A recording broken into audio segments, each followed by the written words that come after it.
Yo, what is up guys, and welcome to the Day 89 recap of the 2016-2017 NBA season. Public apology to any and all Sacramento Kings fans out there. Words can't quite describe how upset I would be if that happened to my Pistons, so I can only imagine how upset you guys were that happened last night. In case you guys haven't seen it yet, basically what happened was Dwayne Wade came up with this deal with around 10-15 seconds left in the game. He goes down the court on a breakaway, Demarcus Cousins is trailing him, and Dwayne Wade attempts to dunk, misses the dunk, and they call a phantom foul on Demarcus Cousins, and it basically cost the Kings the game because at that point the game was tied 99-99. The Kings went on to lose 102-99. Now immediately when this happened, the announcers for both sides, the Kings and the Bulls, were both confused. The Kings announcers were flat out outraged, and the Bulls announcers were scratching their heads like, did that actually just happen? You know, they're not going to be as mad as the Kings announcers, but you know, they were still like kind of shocked as well. And in the end, it just sucks knowing that there's nothing that can be done about that. Once the foul was called, there's basically nothing that could be done unless the other refs actually wanted to come in and be like, what are you smoking? What did you see? We didn't see anything, but that didn't even happen either. So you wind up taking an L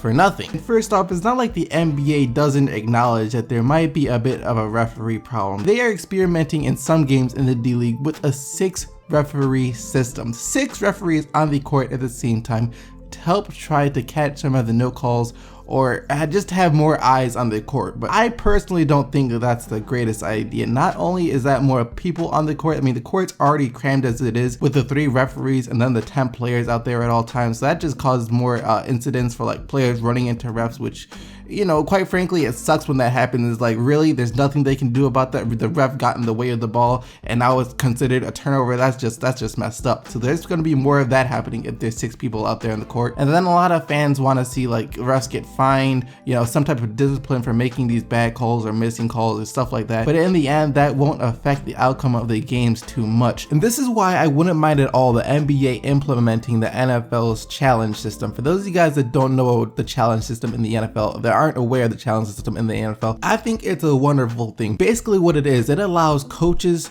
to challenge officiating calls. You have 2 challenges that you can use at any point in the game as long as you have a timeout remaining. And basically what it does is it allows you to challenge a call. For if there's a call that you don't agree with or you think that was wrong, you can challenge it and the refs go to review it and see if you were right. Now if you were wrong, they take away a timeout. But if you're right, they overturn the call. And then if you use both of your challenges and get them both right, then you're granted a 3rd challenge as well. Now I think this would be a great implementation into the NBA because as of right now, the only things that are really reviewed are coming in the final 2 minutes and things like flagrant foul calls. But the thing is, plenty of things happen throughout the game that could change the momentum that aren't in the final 2 minutes, or foul calls that were quite frankly phantom foul calls that can change the momentum or the outcome of the game that should be reviewable. Not only will it help to keep the game more fair by eliminating some of these bad calls, it will also put pressure on the referees to stop making some of these bad calls. No referee wants to be known as the ref who always gets his calls challenged and then he gets proven wrong by the replay. No one wants that to happen to them. I don't see how that honestly happens. Going back to last night, I don't see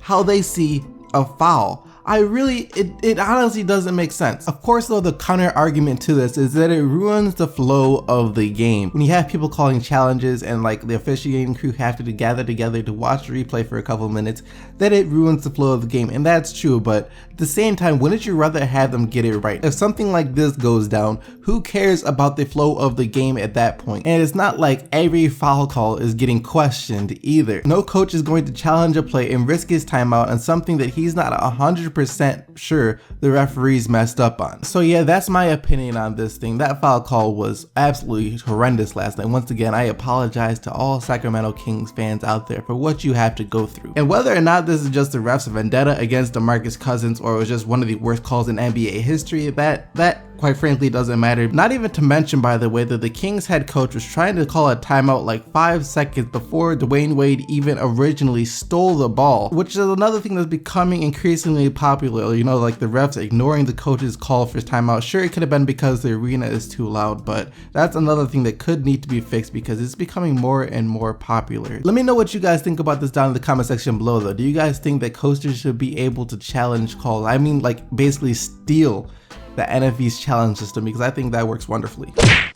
This game was like a nostalgic feeling, you know, the Spurs versus LeBron James, that old rivalry, Kawhi Leonard versus LeBron James. And I love the game. The Spurs won 118-115 in overtime over the Cleveland Cavaliers. Kawhi Leonard dropped a career high 41 points. If I'm not mistaken, 30 field goal attempts is also a career high for Kawhi Leonard. It's very uncharacteristic for him to shoot 30 field goals. But check this out, this has been his 6th straight game scoring at least 30 points. He has been an absolute fire for the San Antonio Spurs. In the month of January, he's basically averaging 29 points, 5 rebounds, and 3 assists on better than 50% shooting from the field. And for the Cavs, LeBron James had 29 points, 7 assists, 6 rebounds, and hit a clutch 3 to send the game into overtime.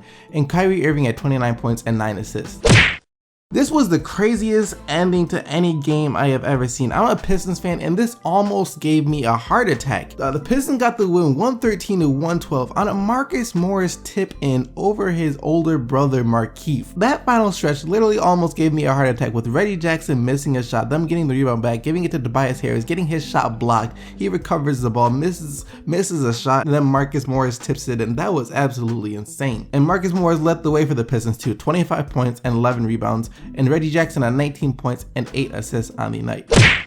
It must be really hard to be a Knicks fan right now. They lost another nail biter, 107 to 105 to the Phoenix Suns. It seems like the Knicks always lose their games when the score is decided between 5 or less. Devin Booker had himself another game last night, 26 points and was 3 of 4 from 3, and Eric Bledsoe had 23 points, 7 assists, and 5 rebounds. For the Knicks, Carmelo Anthony did have 31 points, 6 assists, and 7 rebounds, but he missed a potential game-winning 3.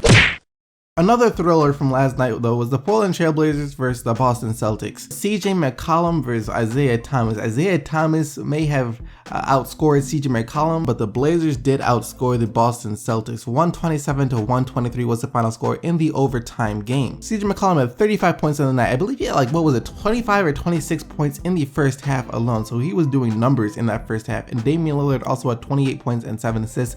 And for the Celtics, like I said, Isaiah Thomas was balling out again. He has been on fire too recently, 41 points, 6 assists, not even recently, let me go back. Isaiah Thomas has been on fire this entire season, 41 points and 6 assists for IT. Nikola Jokic does it again, 19 points, 10 rebounds, 3 assists, 8 of 11 shooting from the field, 2 of 3 from 3, and just an extremely efficient game, an extremely efficient win for the Denver Nuggets over the Los Angeles Clippers, 123 to 98, not even close. Of course, still no Chris Paul for the Clippers. I think it was gonna be off 6 to 8 weeks or something like that, so it's gonna be a rough time for the Clippers. The Rockets bounced back to beat the Memphis Grizzlies last night. 119 to 95 is your final score. Sam Dekker got the start last night and he had a career high 30 points. He has been stepping it up so far for them this season. The second-year player Sam Dekker has been having a pretty nice season for the Houston Rockets. Like I said, 30 points last night for him. James Harden with 29 points, 10 assists, and 6 rebounds on the night, as the Houston Rockets used a hot first and third quarter to basically seal this game. Marc Gasol did have 32 points and 3 blocks for the Grizzlies though. The Utah Jazz got their 6th straight win last night over the Indiana Pacers, 109 to 100. They are now 29 and 16 on the year. George Hill is still having a great season for the Utah Jazz, and I don't think he's ever played this many games in a row so far this season. 30 points, 6 rebounds, 5 assists for George Hill. Rudy Gobert followed up his 27-point, 25 rebound game with another solid game, 19 points, 11 rebounds, and a block, and Gordon Hayward chipped in 27 as well. Both these teams have blown out their opponents from the night before, but this game was a bit closer surprisingly. 112 to 105 was the final score. Brooklyn not coming close to that 143 points they dropped on the Pelicans. The Charlotte Hornets came up with the win on some very balanced teams play. This is the same thing for the Charlotte Hornets basically every single night. Very solid team play. They are 23 and 21 now on the season, so they've been a team of runs so far this season. They'll go on a win streak, then they'll go on a losing streak, then they'll go on a win streak, so they hover around the 500 mark. These were two of the hottest teams coming into the game last night. Unfortunately for the Sixers, they would have no Joel Embiid to play tonight, as he is not allowed to play back-to-backs. 110 to 93 was the final score. The Atlanta Hawks got the win. Paul Millsap will always be a really solid player. 22 points, 10 rebounds, just a solid, reliable, consistent guy. And then Dwight Howard at 13 points and 15 rebounds for the Atlanta Hawks. And last but not least, the Milwaukee Bucks drop another game to the Miami Heat. Another Heat on a win streak. I think they're on a 3-game win streak, if I'm not mistaken. Jabari Parker didn't get the start last night, as apparently he had broke some team rule. Jason Kidd was not willing to admit what rule it was exactly he broke, but he came off the bench last night. He had 16 points in 32 minutes. Giannis did his thing again with 24 points, 10 rebounds, 3 assists, and 2 steals. But of course, we all know the real reason the Bucks weren't able to win today. It's because the other team had Dion Waiters. Dion the GOAT Waiters went off for 33 points last night. What else can you expect from Dion Waiters? He is the greatest player of this generation by far. And that about wraps up all the action for the Day 89 recap of the 2016-2017 NBA season. And now it's time to get into the player of the day. Yesterday, to nobody's surprise, you guys selected Rudy Gobert and his 27 points and 25 rebounds as the player of the day. And here are your candidates for today. Kawhi Leonard, 41 points, 6 rebounds, 5 assists. CJ McCollum, 35 points, 3 assists, 3 steals.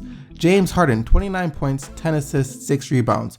Or George Hill, 30 points, 6 rebounds, and 5 assists. You guys can go vote right now on the Mino Hardwood NBA app. The link to the poll will be in the description as well as in the comment section below. Other than that, I hope you guys enjoyed the video. Leave a like on the video if you did, and don't forget to subscribe for more daily NBA videos. And you guys already know that I'll be right back here tomorrow with some more NBA fire. So until then, keep getting the buckets, Team SDC, and I'm out of here. Peace!